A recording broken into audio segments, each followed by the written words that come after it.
Caracol Radio. Historias del mundo. Diana Uribe. Buenas, les invitamos a los oyentes de Caracol que quieran ponerse en contacto con los programas, llamar al 245-9706, 245-9706, o escribir a los emails diauribe@hotmail.com, diauribe@cable.net.com o la página web www.diana-uribe.com.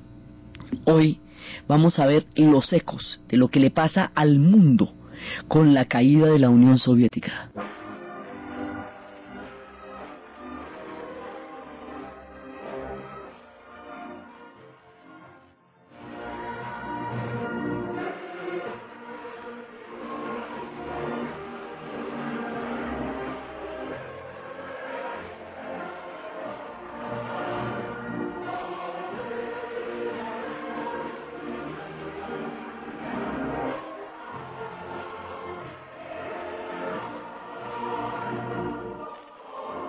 La vez pasada estábamos viendo cómo los acontecimientos llevaron hasta la caída de la Unión Soviética. Estábamos viendo el momento en que se declaró disuelta la Unión Soviética en la conferencia en Minsk, Bielorrusia, cuando ya desapareció definitivamente. Estábamos viendo cuando bajó la bandera de la hoz y el martillo del asta del Kremlin, y cómo cuando eso sucedió, todo el fundamento histórico de los últimos 70 años del país que el mundo había conocido como la Unión de Repúblicas Soviéticas Socialistas desaparecía.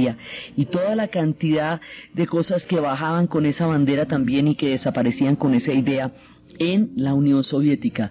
Todo lo que había pasado, habíamos visto también cómo al lado de esto venía la recuperación de las iglesias, la recuperación de la historia de ellos, porque una gran cantidad de historia que del milenario país que ellos han sido vuelve a florecer después de la caída, y empieza también una nueva era completamente diferente que aún no termina de consolidarse y aún no termina de poderse evaluar, porque está en plena transformación aún. Después de todo el tiempo que ha pasado, ellos todavía no se asientan, pero sí queda claro que ya no son ni un imperio, ni una potencia, ni ni parte de los que regían los destinos del planeta Tierra.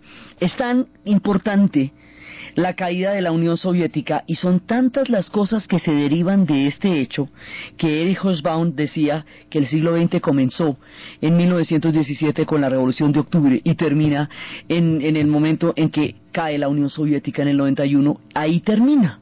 Él dice que ese es el siglo XX corto, porque de ahí en adelante empieza otra era histórica, aunque el siglo no vaya a terminar sino cronológicamente hasta el 2000, porque la historia tiene etapas distintas a la que tienen los años, no necesariamente. Entonces, eso le pasa a la Unión Soviética, pero es que como la Unión Soviética representaba un orden mundial, y se fue globalizando todo lo que hemos visto, entonces el mundo va a tener un impacto descomunal con la caída de la Unión Soviética. Eso va a pasar de todo y se va a transformar absolutamente todo el planeta, y la forma de pensamiento y de entender al mundo, todo se va a transformar con la caída de la Unión Soviética. Es uno de los hechos más trascendentales de la era moderna. Entonces, empecemos por partes, porque aquí viene el orden mundial, el orden militar, el orden político, la idea misma que estaba asociada a esa bandera roja que caía del asta del Kremlin, los países que quedaron directamente ligados al destino de la Unión Soviética y que no escogieron su caída, y que una vez que ella se desapareciera, su destino quedaba completamente a la deriva. Todas las transformaciones que eso va a tener en el mundo es lo que vamos a ver hoy. Entonces, por partes. Se disuelve la Unión Soviética en Minsk. Ya en ese momento habíamos visto Gorbachev ya no es presidente, se baja la bandera. Después de eso, el 25 de diciembre del 91, sale el entonces presidente de los Estados Unidos, George Bush, padre del actual presidente, y dice sin más en una locución presidencial en la noche que durante más de 40 años los Estados Unidos lideró la lucha contra el comunismo en el mundo, y que ahora la Guerra Fría acaba de terminar.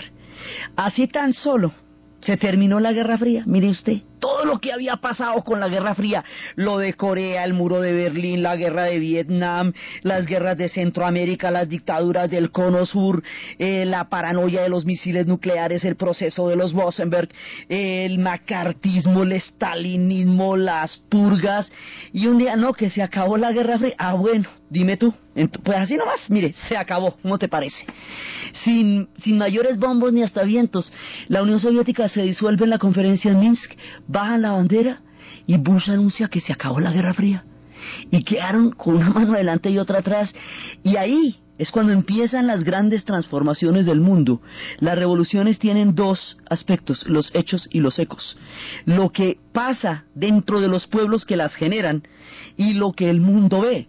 Entonces los Estados Unidos en ese momento queda, pues aparentemente victorioso, pero ellos ganan por W, ese partido no lo jugaron.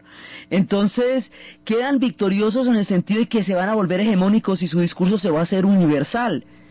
Pero ellos vivían en cuanto opositores de la Unión Soviética. Era un proyecto de buenos y malos, era un proyecto, y cada uno era bueno o malo según la geografía donde usted hubiera nacido, y ahora quedan sin con quién. Entonces esto en la teoría de los superhéroes es gravísimo, porque eso es si a Superman le matan a Lex Luthor, y es como si Batman se queda sin el Guasón y sin el Pingüino. Aquí se acaban los malos del paseo.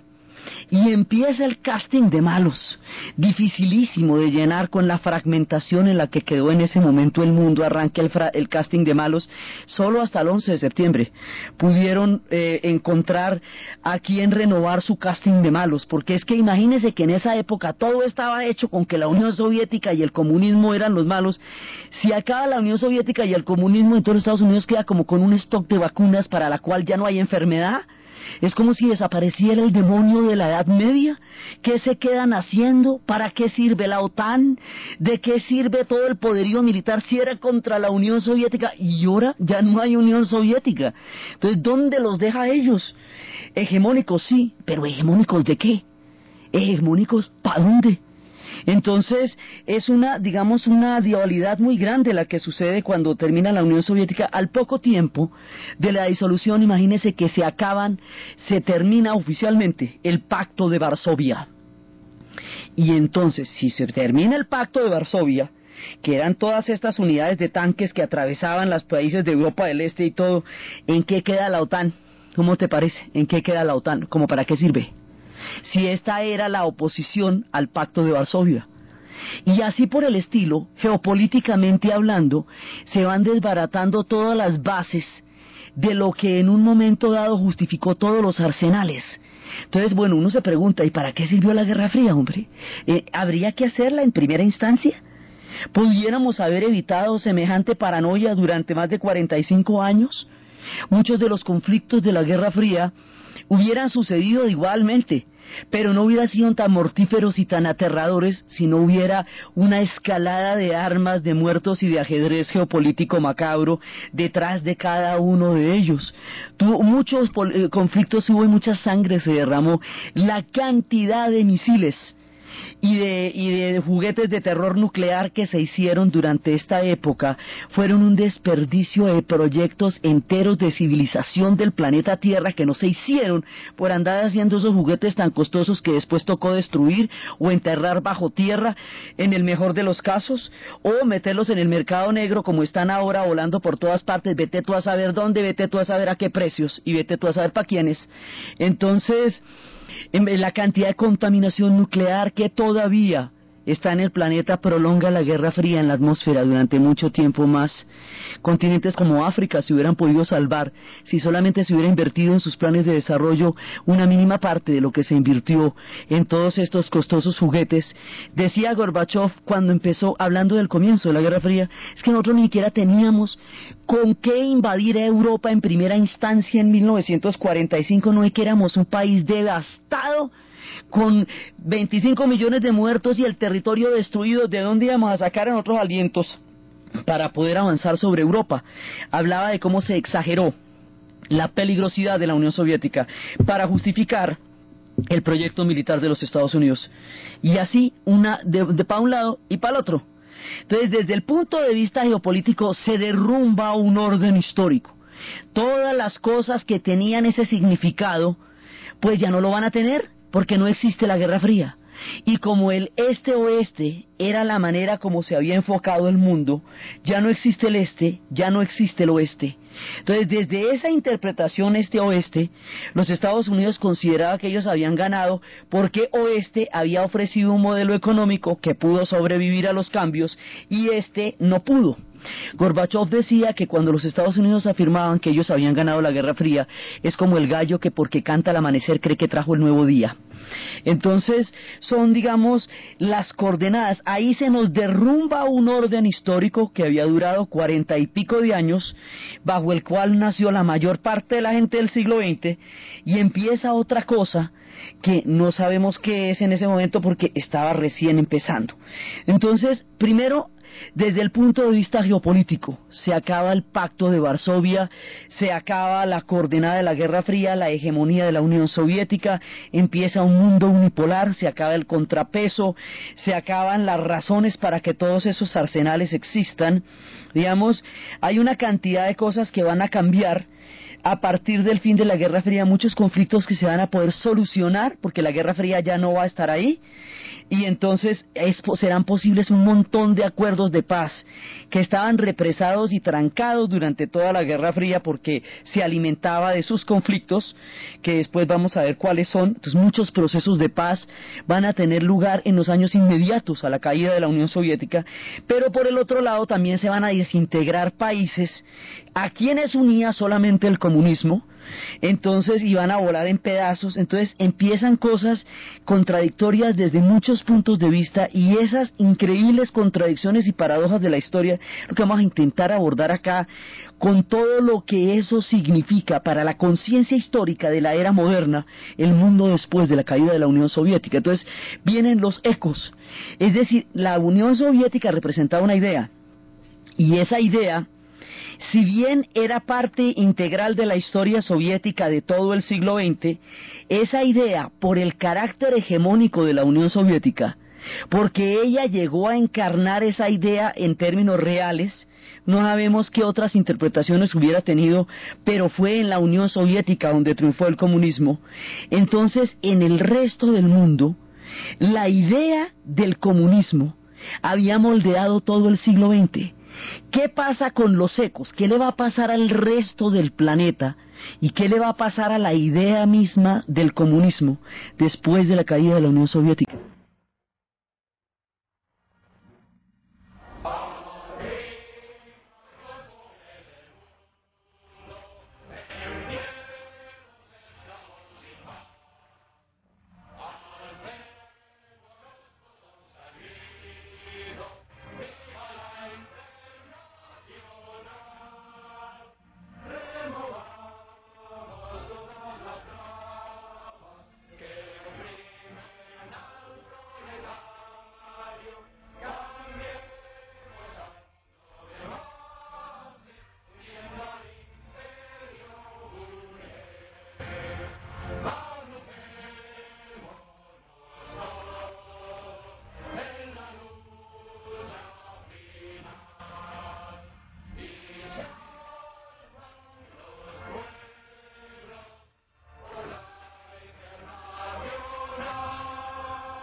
Esto es una idea colectiva, una utopía, que viene desde el siglo XIX.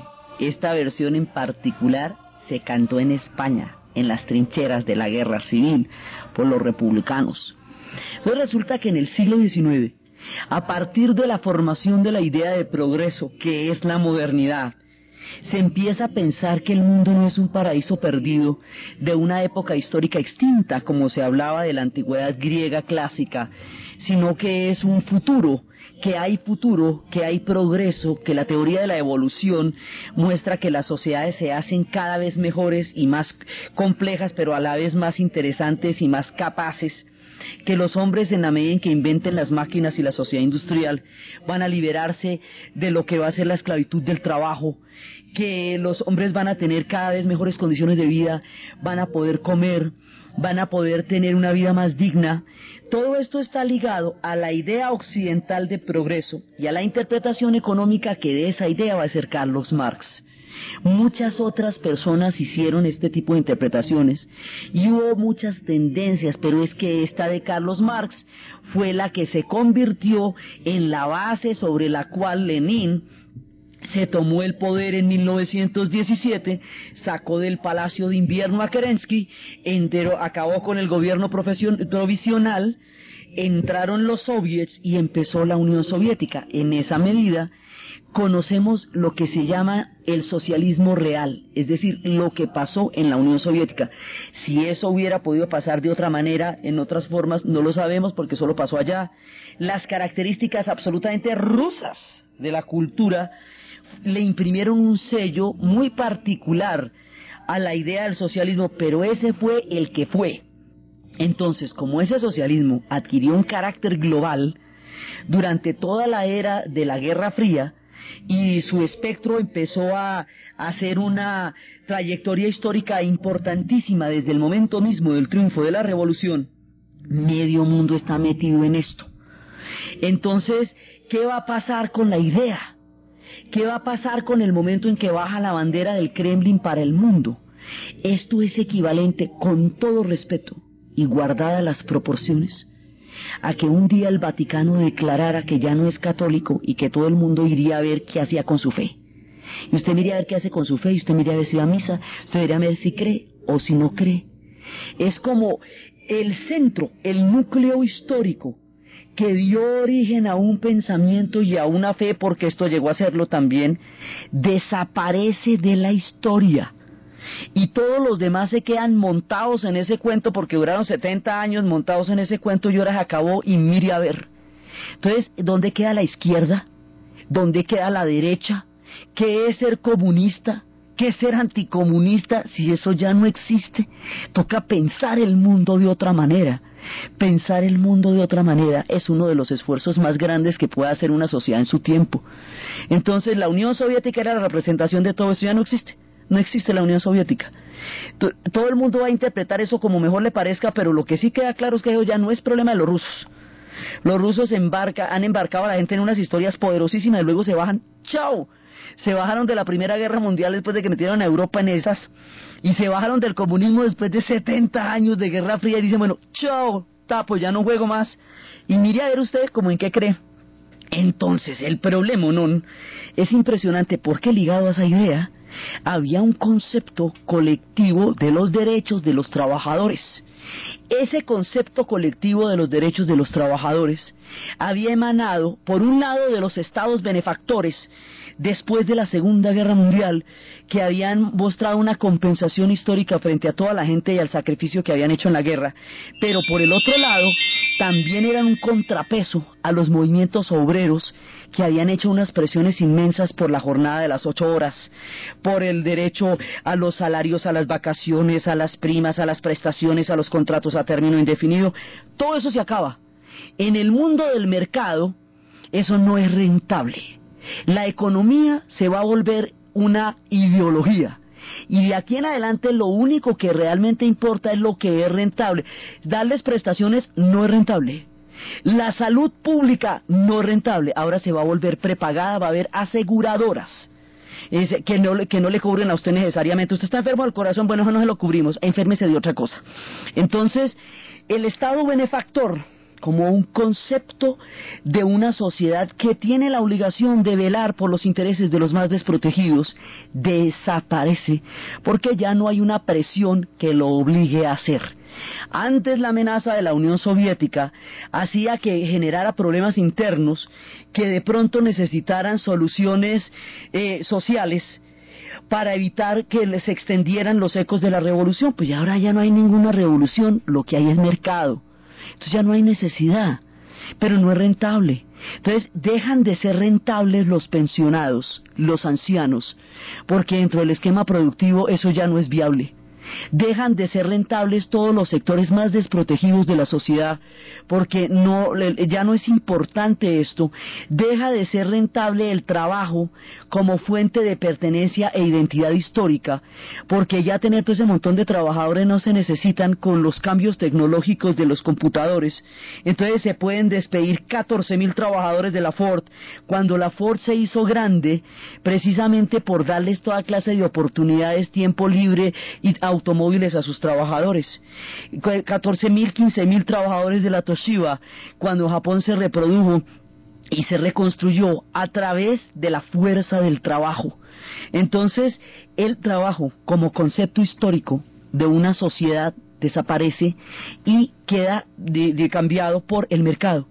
El mercado no es una utopía, el mercado es un intercambio. Y el mercado no es un proyecto de mejorar la sociedad. La idea del siglo XIX de una espiral que llevaría a la sociedad hacia un punto máximo de comodidad, bienestar, cobertura de las necesidades básicas de la población y derechos políticos, ya se abandona esa idea. Ahora lo importante es la rentabilidad del mercado. Y por eso la globalización será el orden histórico que venga después. Que usted no puede competir con la globalización. Mira tú, es que las leyes del mercado son así, hay veces hay gente que queda por fuera, pero somos 30 millones los que hay por fuera. Bueno, no todo el mundo cabe, mejor suerte el siguiente orden mundial. Entonces, ya empieza otra cosa, y todos estos derechos colectivos, toda esta cantidad de montaje de lo que son los estados benefactores, ya no tienen un soporte económico, ni un soporte político, ni un soporte ideológico. Y ahí se nos va todo el siglo XIX que se había gastado en crear esos derechos de primera y segunda generación. Todo eso se había buscado a lo largo del siglo XIX y se había implementado en el XX. Al caer la Unión Soviética, el soporte político que había detrás de eso cae, y al entronizarse el mercado como la única ley que es universal, como si fuera el efecto invernadero, una ley que trasciende todos los hombres y ella solamente existe. Entonces, en ese momento, ya toda la idea que estaba asociada a esto desaparece. Desaparece el concepto de fraternidad, desaparece el concepto de solidaridad. Los estados ya no tienen que responsabilizarse de que sus pueblos tengan bienestar. Ahora tienen que responsabilizarse de ser económicamente rentables. Ya pasaron las épocas en que los estados deben proteger a los individuos que están asociados dentro de ellos. Entonces, todo va a cambiar, pero sobre todo va a cambiar la idea colectiva, y se acaba la utopía como la conocimos. Y como no nos hemos inventado otra, pues esa era la que quedaba. Había una utopía en los años 60, era una utopía mucho más existencial, mucho más a nivel del espíritu y de la vivencia. Pero la utopía económica que el socialismo va a suponer termina cuando baja la bandera del asta del Kremlin. Entonces, estos cambios tan profundos, abandonar la idea de la utopía, buscar la supervivencia, y como decía Isaiah Berlin, navegamos en una noche oscura, sin saber si hay puerto, sin tener idea a qué distancia estamos de alguno. Y mientras estemos en el barco, tenemos que tener cuidado de no hundirlo y de seguir navegando. Ya este destino, este lugar a donde íbamos a llegar todos en la evolución del progreso, pues ya no existe, porque eso estaba directamente ligado a la idea del socialismo. Entonces ya no existe la utopía sino el mercado. Eso, digamos, es una de las primeras cosas. Entonces, estos conceptos, el de fraternidad, inclusive el de justicia, empiezan a ponerse out, porque no son rentables. Entonces ya no hay una preocupación ética por ese tipo de conceptos, porque sencillamente no caben dentro del mercado. En el mercado la justicia no juega ningún papel. Lo que juega es la rentabilidad y la capacidad que tienen los pueblos para hacer valer sus productos unos más que otros. Entonces ahí la idea misma empieza a entrar en otra dimensión histórica, pero las preguntas que teníamos relacionadas con esta no se han contestado todavía. ¿Qué hacemos con las poblaciones del planeta menos favorecidas? Ni idea. ¿Qué hacemos con la gente que no puede competir en las leyes del mercado? Como lo preguntaría mucho después la rebelión de Chiapas, ni idea. Esto todavía no está respondido. ¿Qué vamos a hacer con los ancianos? Ni idea. ¿Qué vamos a hacer con la salud? Ni idea. Todas estas cosas quedaron en el aire porque el orden posterior aún no responde a estas necesidades, porque considera que esa no es su tarea. Su tarea son las leyes del mercado. Entonces, todo esto lo que va a hacer es, primero, la crisis de la utopía. Muchísima gente estaba ligada a esta idea, mucha gente se va a suicidar, mucha gente va a quedar fuera del mundo, mucha gente va a quedar completamente naufragada porque el mundo en que vivieron desapareció. Y eso también es una cosa muy trágica. También desapareció, como lo hemos dicho, el terror. Y la cantidad de policías vigilando la conciencia de la gente, y los gulags, y toda la parte del terror que acompañaba y que prostituía la utopía, también cae con ella. Pero el ideal entra en una crisis profunda. Entonces hay una serie de países que no buscaron estos cambios, porque es que una cosa es lo que el bloque soviético y que los bloques de Europa del Este hayan decidido con sus propias manos arrancar las alambradas como lo hicieron los húngaros, y otra muy distinta, que se caiga el barco del que usted está amarrado y usted quede a la deriva. Entonces hay unos pueblos ligados de una u otra manera al proyecto de la Unión Soviética que van a quedar con una mano adelante y la otra atrás. Y uno de los casos más dramáticos de todo esto, porque este queda totalmente flotando en ninguna parte en la historia, va a ser la isla de Cuba. Y cuando esto llegue a Cuba, Silvio Rodríguez, otrora representante de los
millones de personas en el mundo estaban ligados a esta idea. Y el vacío de utopía que queda, una vez que cae esa bandera del asta del Kremlin, es equivalente al vacío cuando se hunde un barco como el Titanic, que hay un efecto de succión después de que la masa del barco se ha hundido en el océano, que se chupa todo lo que está alrededor.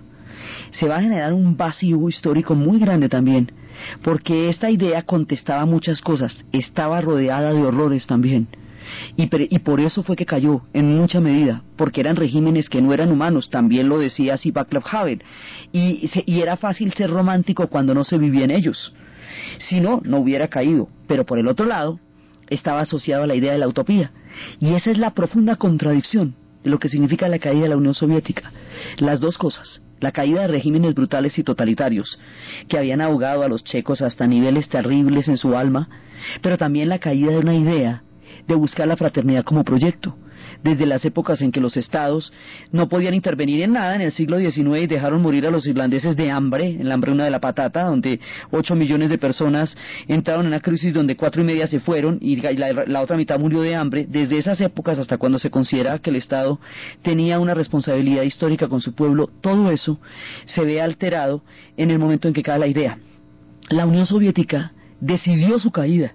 Con sus propias manos hicieron todo el proyecto y llegó hasta el punto que nosotros hemos visto a lo largo de estos relatos.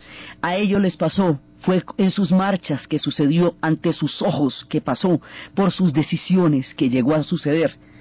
Pero resulta que a los cubanos no habían dicho nada.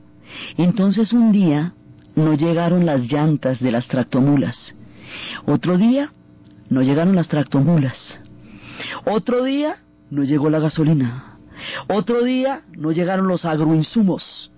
Como esta es una isla en el Caribe, cuyo sentido de existencia era ser la punta de lanza de la Guerra Fría de la Unión Soviética en el Caribe, cuando no existe la Unión Soviética no le va a llegar nada, porque hay un momento en que la Unión Soviética ya no le puede mandar nada, porque ella ya no tiene no puede ni con su alma, ya no tiene ni cómo, pues no le va a mandar a Cuba. Cuba es una isla, lo que no le llegue ella no lo puede producir.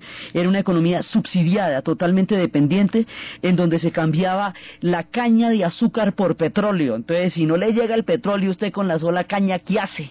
El cañazo. Entonces, en ese momento, esta gente queda con una mano adelante y la otra atrás, y quedan completamente, se les acaba toda la subsistencia física. Cuba languidece después de esto, y un día a la isla no va a llegar nada. Y el día que no llega nada, Fidel se para y dice, bueno, vamos a dolarizar la economía, vamos a abrir la isla al turismo, y vamos a declarar una cosa que se llama el periodo especial. Periodo especial, como lo dicen ellos. Ese periodo especial significa que van a reconstruir una economía a partir de ninguna parte, porque además, fuera de que la Unión Soviética ha caído, en rigor, si la Unión Soviética ya no está, y era por la Unión Soviética que Cuba tenía un bloqueo, en rigor, pues tendrían que haber levantado el bloqueo inmediatamente, ¿cierto? Eso se cae de su lógica. Pues no les van a levantar el bloqueo, y no se los han levantado. ¿Por qué? Porque siendo este el conflicto más emblemático a nivel este-oeste, de todas maneras es la historia de un pueblo repartido en dos territorios. Un pueblo que tiene 4 millones de personas en Miami y que tiene 11 millones de personas en la isla. Y ese odio va a llegar a un punto en el que, más allá de la caída de la Unión Soviética, todavía se conservan los dos esquemas de dos países, de un mismo pueblo en dos países. Es un odio relativo porque todos se sostienen los unos a los otros y todos son primos los unos de los otros y viven por las mesadas los unos y los otros, y finalmente hay una utilización política de los Estados Unidos que no le puede levantar el bloqueo porque considera que es la piedra en el zapato, la espina de pescado, aquello que no pudo nunca conquistar, habiendo conquistado el mundo y habiendo quedado como una potencia hegemónica. Después de la caída de la Unión Soviética, Cuba seguía estando ahí, y Cuba sigue estando ahí. Esto le va a generar además a Cuba sobrevivir en esas condiciones. Va a ser muy muy difícil porque el desabastecimiento de la isla, la pobreza y el control. Entonces hay un momento en que ya no hay comida, pero en cambio sí funcionan los mecanismos de control del Estado. Los CBRs van a estar actuando, Comités de Vigilancia para la Revolución de la Cuadra, van a estar actuando de una manera impresionante. Va a haber unas crisis tan profundas en Cuba: el calor, el hambre, el desabastecimiento, la desesperanza, el sueño roto. El presente era de lucha y el futuro socialista, y el día que llegó el futuro ya no había ningún futuro, y todo el sacrificio de la zafra para que las siguientes generaciones tuvieran una vida mejor.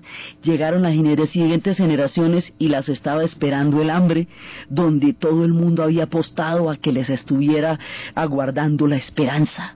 Esto se vuelve una cosa terrible porque hay una generación de jóvenes atrapados en el fin de un orden histórico, dentro de un dinosaurio de un tiempo extinto, que aún no se acaba, pero tampoco puede sobrevivir en los primeros años del periodo especial, que fueron durísimos. Esta crisis va a llevar a miles de personas a salir al mar, en neumáticos, en llantas, en tablas, en lo que sea. Los balseros, el movimiento de los balseros, que es una desesperación, ir a morir entre los tiburones del Golfo, tratando de llegar a 90 millas de Miami, con tratos tan perversos como que usted tiene que tocar los límites de la tierra, y si se caen en un puente, como una vez pasó y el puente está roto, se considera que ya no están en tierra porque el puente estaba roto. Historias de miseria muy duras de los balseros, historias de una juventud que llegó el día en que el futuro se había construido para ellos y no había futuro. La amargura que eso les produce, la cantan ellos en una canción, esto se llama Lucha Almada en esa época, ahora es Sabana Abierta, que se llama Rocazón.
El periodo especial lleva a Cuba a límites absolutamente dramáticos de su historia.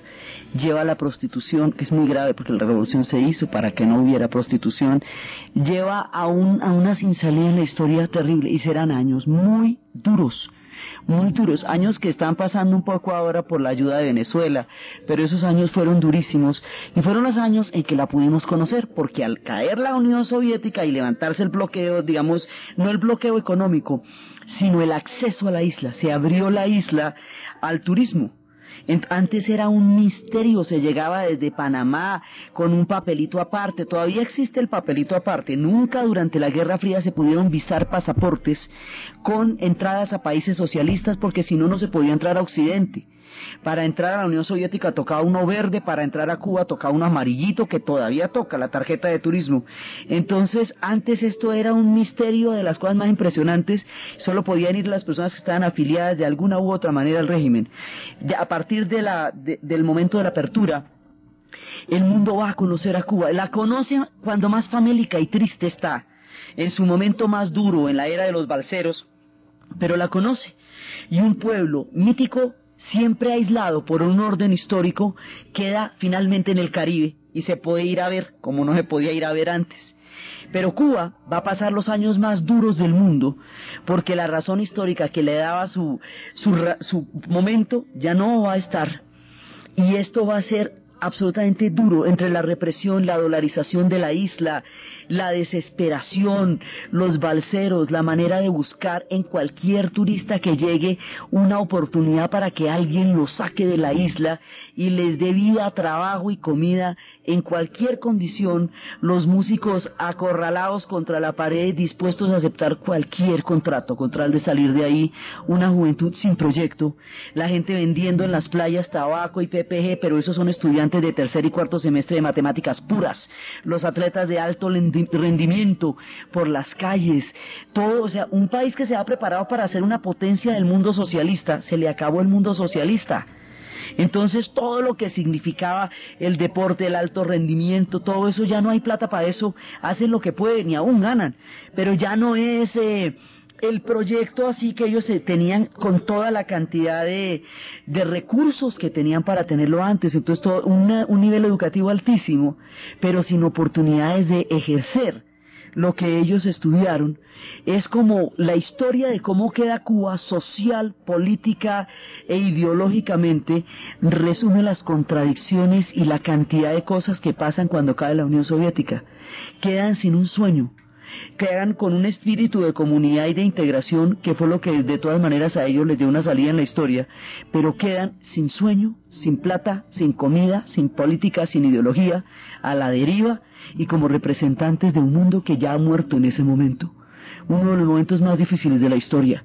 Entonces eso le pasa a Cuba que no escogió de ninguna manera que se cayera la Unión Soviética y que jamás se imaginó que eso le fuera a pasar y que nunca creyó que tuviera que salir de ahí en balsas buscando un futuro mejor cuando el futuro era socialista y el presente era de lucha.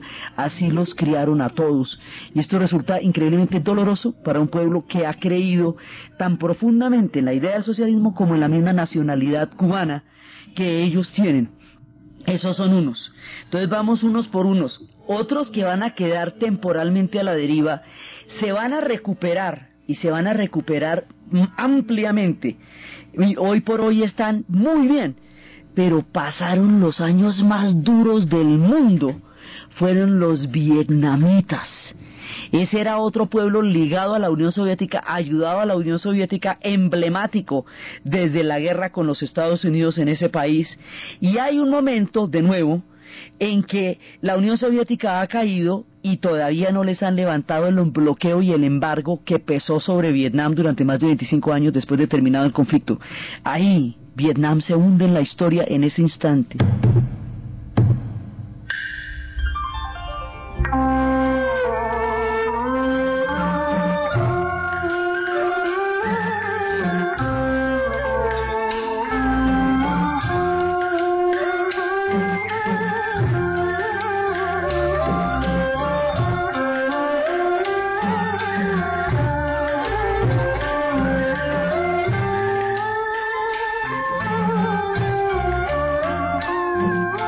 Vietnam va a quedar en ninguna parte, porque lo sostenía la Unión Soviética. Ahora, en ese momento Vietnam había invadido Camboya para sacar de allí a Pol Pot, quien había matado 3 millones de personas en uno de los genocidios más aterradores de toda la historia. Vietnam lo invadió para sacarlo del poder, para acabar con el régimen de los Khmer Rouge y terminar de esa manera la pesadilla que Camboya está viviendo. Pero Vietnam, una vez terminado el objetivo, que era sacar a los Khmer Rouge, se quedó en Camboya, lo que a los cambodianos les parecía un tris incómodo, sobre todo porque la parte sur de Vietnam alguna vez fue Camboya. Entonces eso no les parecía una muy buena idea después de logrado el objetivo. Cuando cae la Unión Soviética, Vietnam se retira de Camboya, no puede seguir allá y se queda en su propio país y se quedan con el embargo y sin la Unión Soviética. En ese momento empiezan a salir de los campos de concentración y de prisioneros los vietnamitas del sur que han perdido la guerra. Ya hace mucho el país se ha unificado, ellos se unificaron en 1977 después de terminada la guerra, y estas personas que salen no tienen una viabilidad económica porque el país no la tiene ni para los del norte, que fueron los que ganaron, no la tiene ni para los de Hanoi, pues menos la va a tener para los del sur que acaban de salir de las prisiones cuando empiezan los procesos de perdón de una nación que también se desangró durante la Guerra Fría. Entonces, esta gente que sale de las prisiones en una economía que no existe, cuando la Unión Soviética se cayó y el embargo de los Estados Unidos aún está presente, sale también a los mares, enloquecida en lo que se conocerían como la gente de los barcos, boat people. Pero ellos no se van para Miami, porque allá no queda ningún Miami, ellos no van para ninguna parte. Ellos salen por el Golfo de Tonkin y salen por la parte del sur a nada, a Malasia, Singapur, a ver si pueden llegar a algún lado, a una deriva aún más larga y penosa que la de los cubanos, porque ellos no tienen ningún destino. Nadie los está esperando y no hay tratos políticos. Millones van a salir en los barcos en las mareas de los inmensos mares de la China. Hasta que después, en 1996, y a esto no se le dio la suficiente importancia, Bill Clinton le levanta el bloqueo a Vietnam. Cuando Bill Clinton le levanta, pero mire, hasta la era Clinton, le levanta el bloqueo a Vietnam, entonces la economía empieza a funcionar. Y ellos pueden empezar un experimento de apertura económica que con el increíble trabajo que ellos han hecho y con lo laboriosos, lo increíblemente laboriosos que ellos son, han sido capaces de salir adelante. Pero los años inmediatamente después de la caída de la Unión Soviética, Vietnam tocó fondo. Después de una guerra tan aterradora, una crisis económica como la que vivieron después de la caída de la Unión Soviética, hacía suponer que no había un mañana para los vietnamitas. Hoy son un pueblo pujante, progresista, lleno de posibilidades. Cambiaron su economía, su régimen sigue siendo el mismo, pero tiene un nivel de credibilidad muy alto, y vieron el sol de la historia. Pero el túnel que les tocó después de la caída de la Unión Soviética fue una cosa aterradora. Otro pueblo que, a pesar de ser totalmente enemigo de Stalin y enemigo de la corriente soviética, va a caer cuando caiga la Unión Soviética, porque comunistas sí eran. Es uno de los fenómenos más extraños, más insólitos que resultaron en esa época, pero también más aterradores, que es la Yugoslavia. Tito y Stalin se juraron un duelo a muerte porque Tito no quería que Stalin decidiera los destinos de Yugoslavia. Stalin creó contra Tito toda clase de purgas, y unos y otros purgaron a todos sus pueblos alrededor de ellos. La película para esto es Cuando papá salió de viaje de negocios. Esa es una película de Kusturica sobre la represión en Yugoslavia. Tito unió a un pueblo, a los eslavos del sur, y les dio una doctrina supranacional y no religiosa, que era el comunismo. Esa doctrina los mantuvo pegados alrededor de la figura de Tito, porque era un hombre que era un pueblo. Tito muere en 1981 y ellos van a sobrevivir 10 años más porque son comunistas. Pero el día que la Unión Soviética cae, ellos son comunistas además porque fue la única revolución que llegó por la vía popular al poder después de la Segunda Guerra Mundial, y no por la vía de los estados como pasó en Europa del Este. Esto fue una revolución triunfante de Tito que logró vencer a los alemanes.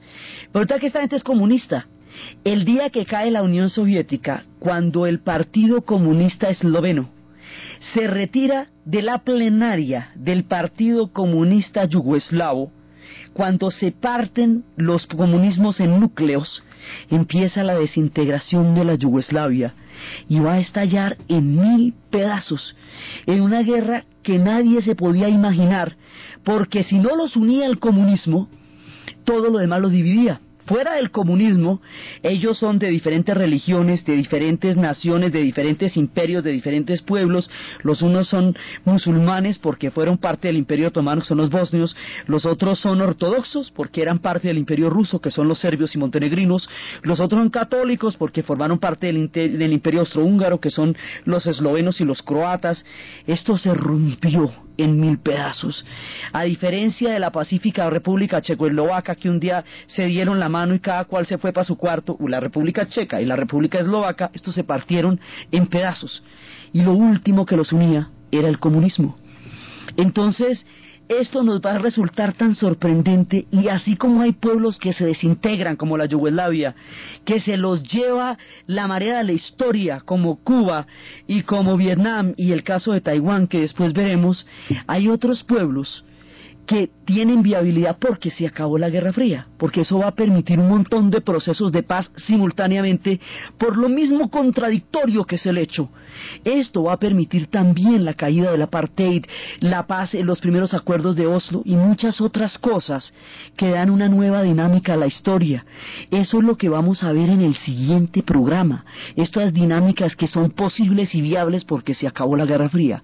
Entonces, desde los más paradójicos espacios de la caída de la idea de la utopía, de los conceptos de desintegración, de la crisis del concepto de fraternidad, de los pueblos luchando por la supervivencia en la era del mercado, de los procesos de paz que son posibles porque acabó este orden, de todas las gigantescas transformaciones que aún no terminamos de evaluar en uno de los sucesos más trascendentales de la historia moderna, en el punto en que se había caído esa bandera que había bajado ese día del asta del Kremlin. En la narración, Diana Uribe, en la producción, Ernesto Díaz, y para ustedes, feliz domingo.